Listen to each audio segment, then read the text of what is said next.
ஏதாவது ஒரு கதை சொல்லு. ஒரு வீரனோட கதையை கேளுங்க. வீரனோட கதை.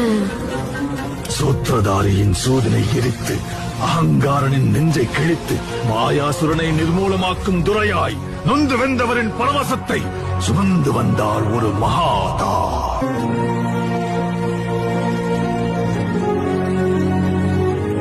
பயந்து மருகி பதரை சுருங்கிய சந்திரன் முகிலின் முந்தானையில் அஞ்சு ஒளிந்திருக்க ஜோதியாய் ஒரு பெண் எரிமலை ஒன்றை பெற்றெடுத்தார். எரியும் தீயினில் பொழியும் மழை போல் சாவின் வீட்டினில் காரனை வென்றவர். ஆணவத்திற்கு எதிராய் கிளர்ச்சி ரூபத்தில் லங்கேஸ்வரனுக்கு எதிராய் வில்லேந்தி நின்றார். எரியும் ஜமதக்னி கோபத்தை மீறி சர்வமும் தான் என்ற பரமனை வினவினார்.